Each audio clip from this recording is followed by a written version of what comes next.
say that. But I was so down on myself, I wanted to end my life too. But the Lord had a way of stepping in, say, no, look at this, try this. And that's why for me, I love music, because it's music that helped me get out of these depressions, that helped me get out of these moods. It's through music, it's through art that helped me see beyond what I was already feeling. And it turned out I wasn't the only one feeling this bad. I wasn't the only one feeling down. I wasn't the only one that felt like I was being mistreated. I was feeling disrespected. I wasn't the only one that felt that people were making fun of, being bullied.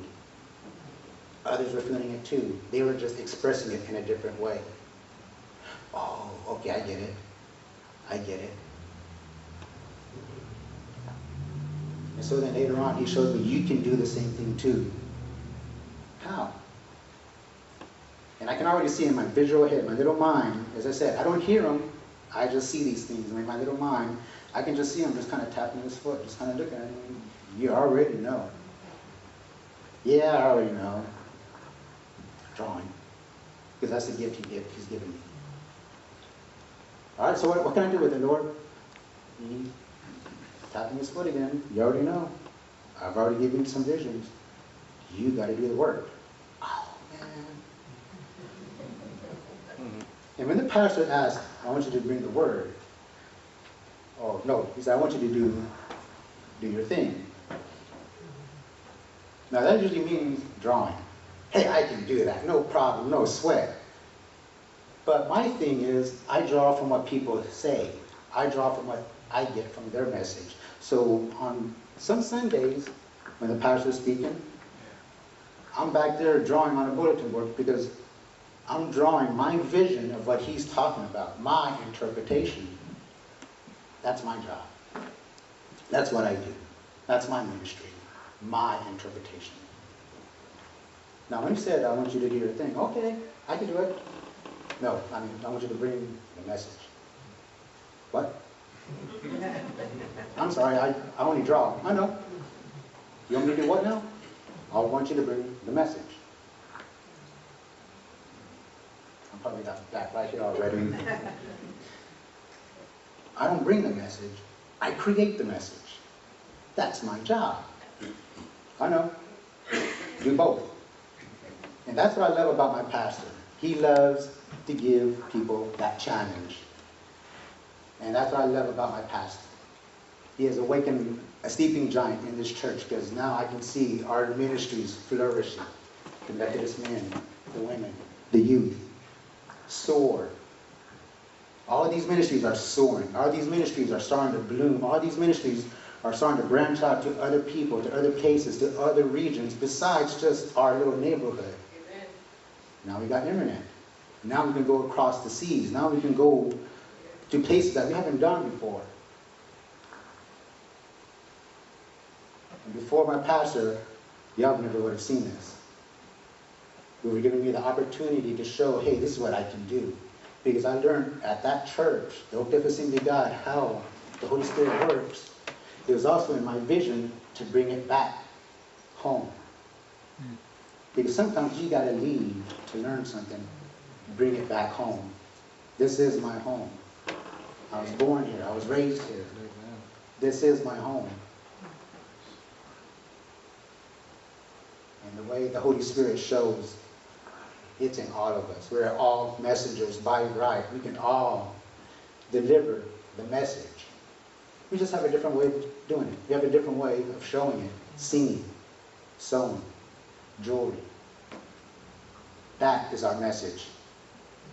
And we are prophets sitting amongst us. There are prophets sitting right next to you. I'm just one in a pile of sand. I'm just a grain in the dirt there. As I said, there's nothing significant or great about me, but it's the message that gets across. All right? What is the message telling you? What is this message telling you? What is this saying to you significantly? You got two suspended feathers up here. I mean, feathers we hold high in regard, that it represents the eagle. The eagle we hold in high regard because it represents wisdom, it represents strength, it represents knowledge, it represents courage. That's why we hold the eagle, and especially with the feather. And I know I've seen so many strange looking feathers some artists have done, where it looks like a leaf, or it looks like it's so flimsy. I've never seen an eagle feather look flimsy, because the stem is strong. The stem is our lifeline. It's who we are. And depending how big the feather is, that shows how old you are. If it's a small feather, you're just a small kid. You're a youth. You're a plume. You're still growing.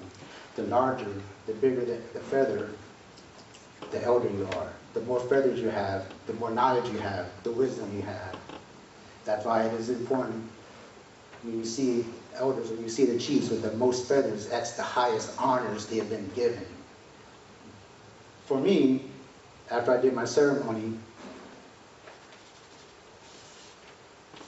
I was given 3 feathers.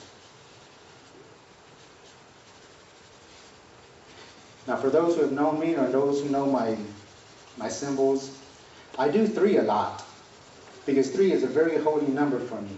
Not only because it represents the Holy Trinity, but 3 always came to me in visions. 3s came into me naturally. 3, 3, 3. So 3 is my number. 3 feathers is what was given to me. 3 visions that came to pass have already come to pass. The 4th one was so chaotic, was so strange that it hadn't come to pass yet. I told my mom about the 4th one. It didn't make sense. But look at the world now. Nothing's making sense anymore.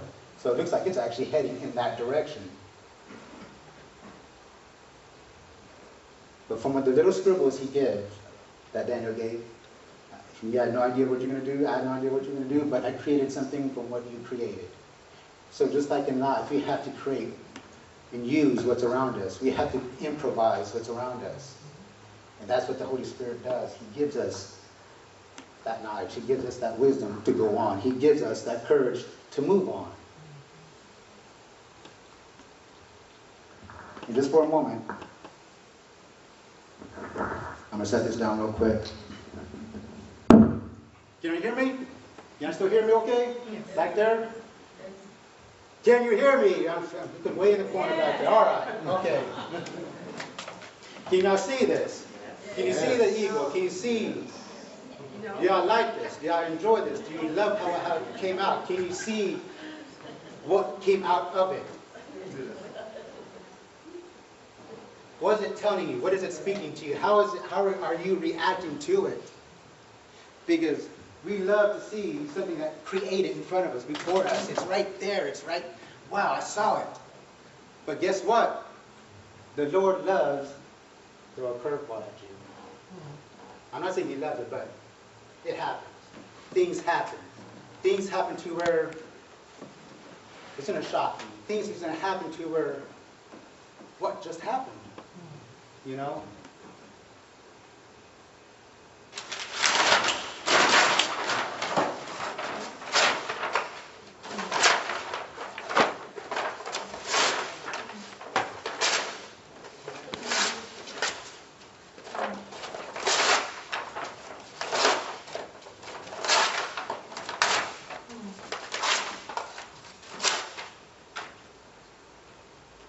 And that happens.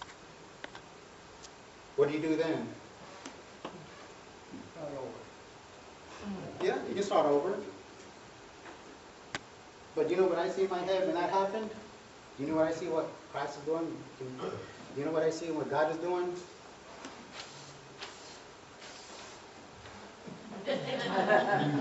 That's what I see. Why are you smiling? What? I'm suffering over here. I did all that work. I did all that for you, and then it's crumbled. My world just crashed. Everything just went down. What do I do now? You're just smiling. I can just see him just shaking his head. You know me by now. You should know me by now. What I'm going to do. Because you're so conformed to this world, you need to understand.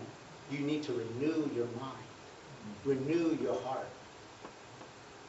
Because I got something better for you. I got something even more greater and awesome than what you've just done. That's kitty stuff. That's baby stuff. Lord, what are you talking about? He rolls up his sleeve. You ready?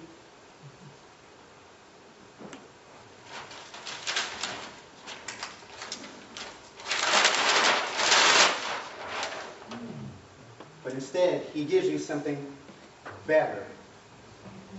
He gives you something unexpected. He gives you an image you were not expecting.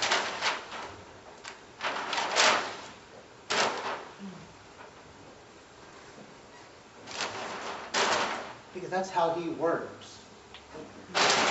He gives you the unexpected that you were not seeing.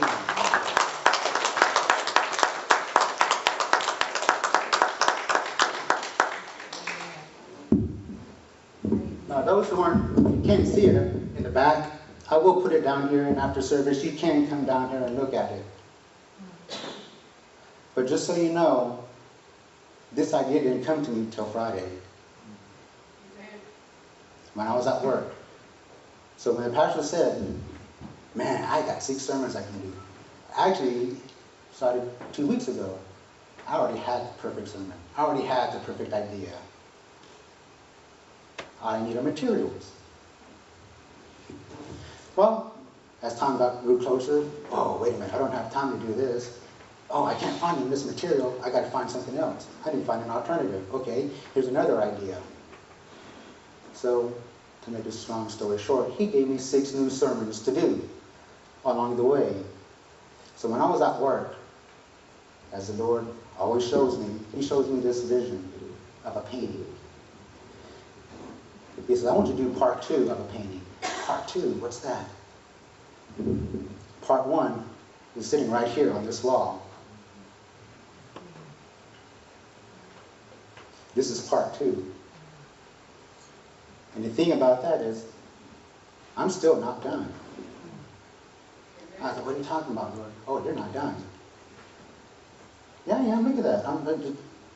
What else can I do? You're still not done. All right, Lord, I don't know what you want from me, but what are you showing me this time?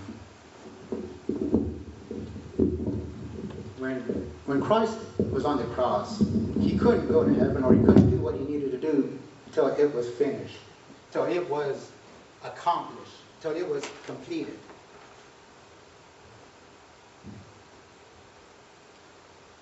This picture shows beyond our natural world, shows beyond what we see. It's the supernatural. It is the spirit. It goes beyond than what we should see comprehensionally. This is the expectation we should expect. This is what we strive for that perfection in God's good will. That's what we are striving for. But what makes this unfinished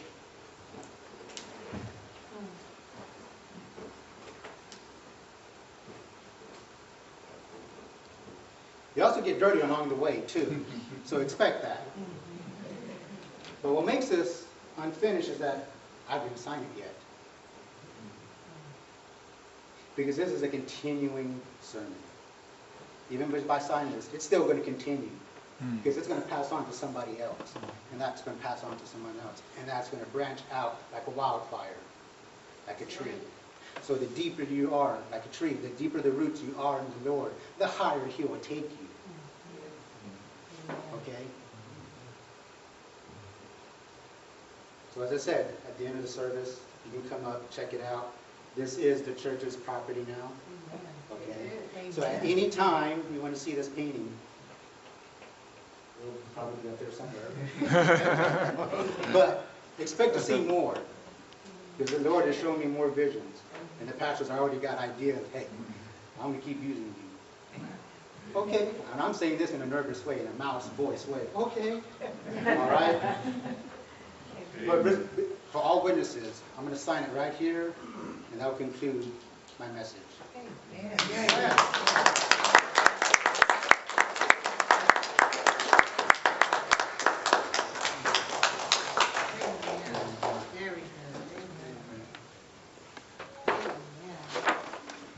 Let the church say amen. Amen. Let us say amen again. Amen. Amen.